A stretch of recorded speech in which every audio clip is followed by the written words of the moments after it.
Russia's illegal invasion of Ukraine has faded in and out of the news, but the spotlight will shift to Alaska on Friday when President Trump meets Vladimir Putin in an attempt to end the bloody war, or at least reach a ceasefire. Joining me now, Tammy Bruce, the State Department spokeswoman. So first of all, congratulations on the president announcing late yesterday that he's naming you as deputy representative to the UN with the rank of ambassador. It's going to be a different kind of challenge. Well, it is, but as the country has recognized that President Trump has a vision, all of us here serve at his pleasure. It is an honor to be working for him, for the American people. And this job, I love this job. I've fallen in love with the State Department. Which is also a surprise, but it's been an invaluable experience and will continue to be. Many people may not really realize that the UN is under the rubric of the State Department. So I remain, of course, with the department, but I'm very much looking forward to it. The president also brokering a peace deal between Armenia and Azerbaijan. So on the big meeting in Alaska, the coverage would suggest that Moscow wants to lock in most of the territorial gains that it's achieved on the battlefield. From the State Department point of view, wouldn't that reward the Kremlin's aggression in this invasion of Ukraine? Well, obviously, I'm not going to get ahead of the president or speculate on what might be discussed. We know, of course, they've had conversations before. These people are at the table, Putin of Russia and certainly Zelensky of Ukraine. Due to President Trump's involvement, none of this would be happening without his involvement. He's made clear since day one of this administration that he wants these forever wars to stop, certainly to not start, and he's intent on doing that. So the president of all people, he's spoken extensively, obviously, with President Zelensky and President Putin. He knows what the dynamic is. His point from the start has been, this is unwinnable militarily. It is carnage that has to stop.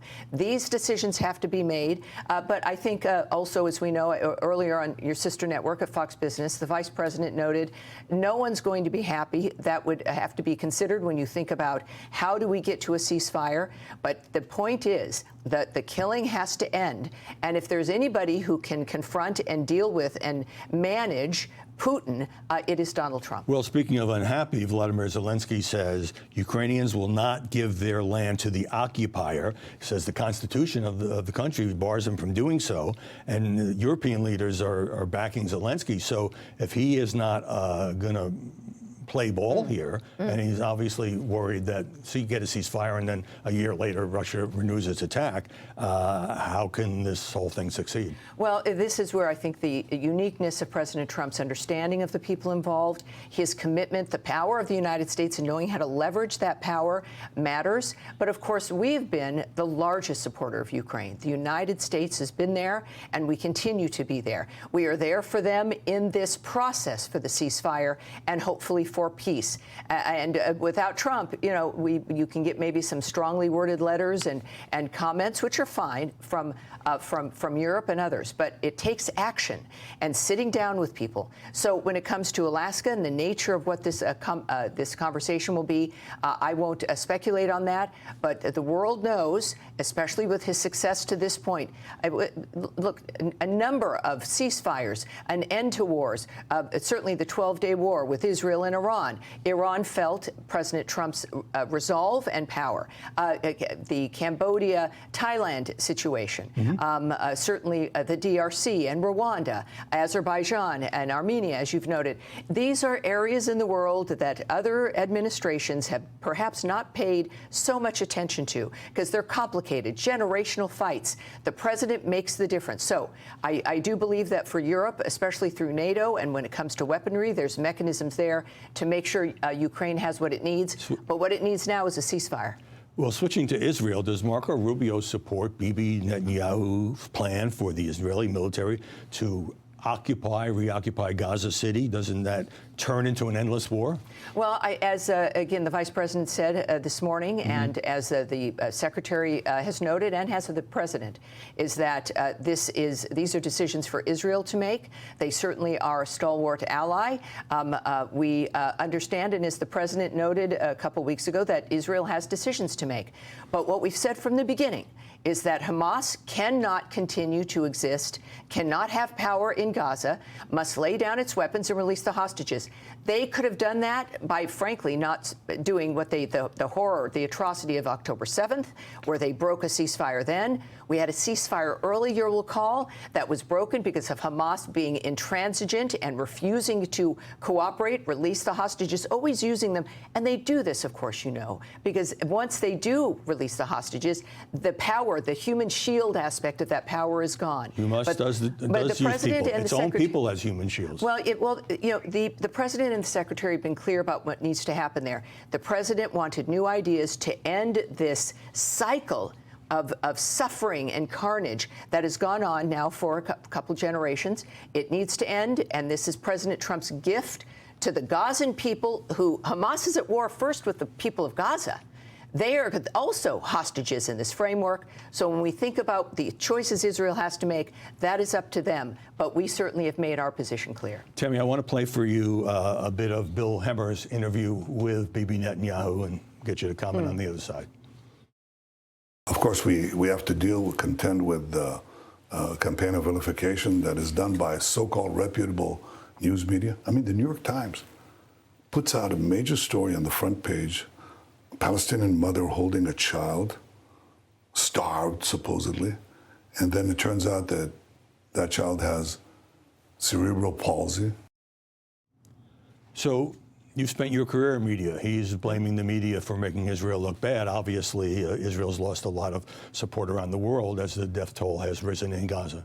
Well, you know, the reason the death toll has risen is because Hamas is intransigent and refuses to cooperate, refuses to lay down its weapons, and holds that entire strip of land hostage. That's why this continues. But in that remark, the New York Times, and it got very little coverage, retracted and acknowledged the problem with that photograph. Yes. And this is, Americans want, we are willing to deal with whatever the reality is. We are a fair people. We want peace around the world. We know we have the mechanism to help that, which is why, in part, of all the many reasons, President Trump was reelected. But what he's saying is not just that in particular issue, but overall, when we saw what the media did in perpetuating the Russia hoax, in perpetuating accusations against President Trump that were false, the Americans have seen this over time, and it's not fair. Media is to be, and it can be, as I've recognized with the bullpen and the people I work with at the State Department in media journalists, some are not exactly fair, as we might imagine, but many, of course, do care about the truth. And that's what we want to get to, is the truth of the matter, which is dramatic and difficult enough without having to present fake news because you've got a political agenda. And we've seen that too often in the last several years, certainly against the president. I'm a little short on time, but I wanted sir. to ask you about Israel barring journalists from reporting in Gaza, except in carefully controlled circumstances. Is the State Department concerned about that? Well, you know, it's a war zone. And we see all the time, and certainly we've had some of our own Fox family journalists affected by what happens when you're in a war zone. It's a brave dynamic, it's a dangerous choice, but it's an important job and it's an important role. I think without commenting or assessing the decisions that are made by another government, the fact is this is not just a regular war zone, if you can call one that, but it is an area controlled by death squads and by terrorists. And it is dangerous. So Israel makes the decisions it needs to. It was fully at peace on October 7th. No one asked for what the situation is. And Israel wants to get people to a normal life, as do we. And that is what regular nations want, is a peaceful future that people can look forward to. But of course, journalism is important, and we are working in a dynamic where it's understandable, where the environment is not exactly welcoming of whoever might be in that area. Before you go, the president seemed to endorse J.D. Vance as his successor, saying he would probably be the nominee. What about those who would like to see Marco Rubio run for the top spot? You know, that's the great thing about this country and the openness of this administration. Both the vice president and the secretary are transparent men who like to explain things, like to talk to the media and to the American people, just like President Trump. President Trump has served as a role model in every way. And it's an American American electorate, an American body here that wants to know, deserves to know, understands what they're being told, and wants to be a part of it.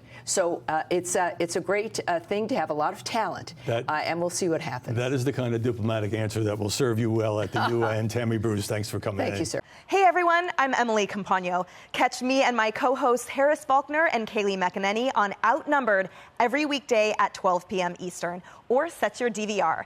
Also, don't forget to subscribe to the Fox News YouTube page for daily highlights.